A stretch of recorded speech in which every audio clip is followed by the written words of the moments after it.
Hi again. This has been a month of just some pretty hardcore development and research, so we haven't done a lot of update tutorials or videos. But just wanted to stop because every once in a while we do spin off some of that research into a new feature, and I just wanted to talk about this today. Now, systematically, we've been going through our menus and for about the last 4 years or so, and just modernizing and replacing old things that we thought were archaic and adding new things as well. Like we added the Clahi and adaptive threshold. Some of the newer ideas that have come around in the last few years, we've been adding in, um, and we've been replacing these menu items or optimizing or just making them faster or adding in new features. We replaced almost the entire blur menu, for example. Um, the convolve menu, we replaced almost all this. Noise, we added bilateral noise and non-local noise removal, that kind of thing.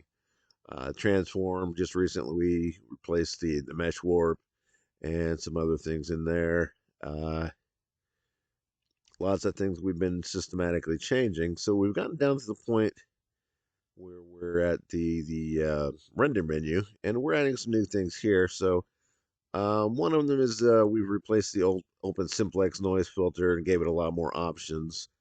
We now have the option to move this around, change the octaves, the scale, linearity, and persistence.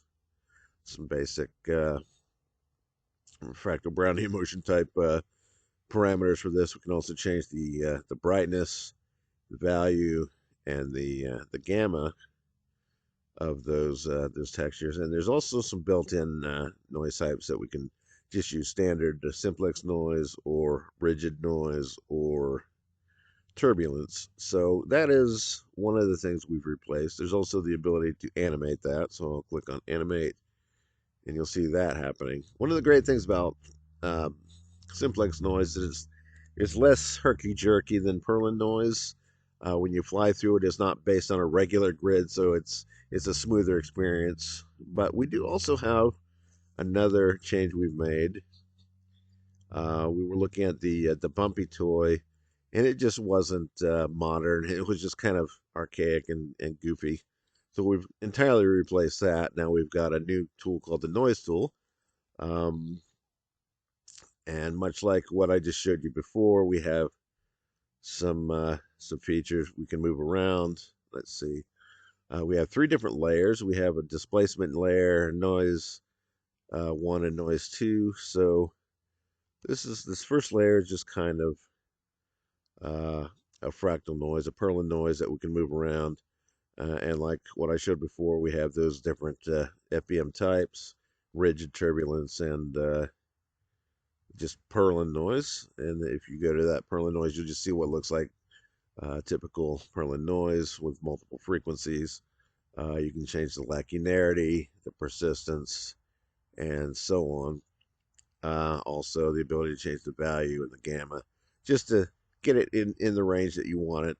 Perlin noise doesn't give you an exact um, range between -1 and 1.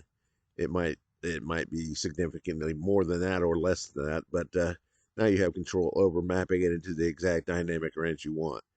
Um, but there's also a displacement channel, so we can actually displace this. We can change the scale of that displacement. We can change the octaves of that displacement and the linearity and the persistence of the displacement as well. So, um, and the amount of displacement, of course. So that's really useful. There's also a second noise layer. This lets us actually I'll go to the value channel here and bring that in. We can bring it all the way up, or we can just use part of it. There's some different combined modes like greater than, less than, or multiply.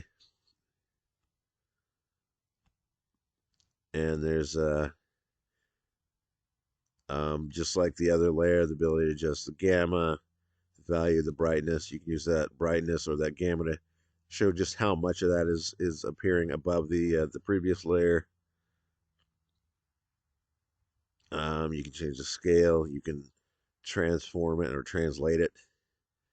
Of course, linearity and all that is also available. So um, that's about it. There's one thing you could do that you couldn't do with that feature before, though, is show it in real time. It's running on the GPU, so it's nice and fast.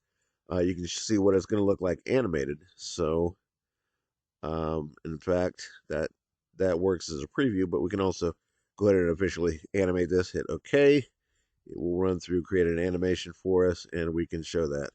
So that is just a couple of new features coming in a future build, probably 2023. We're really building and laying a lot of foundation for the next future version. Um, that's about all I can talk about for now, though. And I just could say thanks for watching, and I will talk to you later.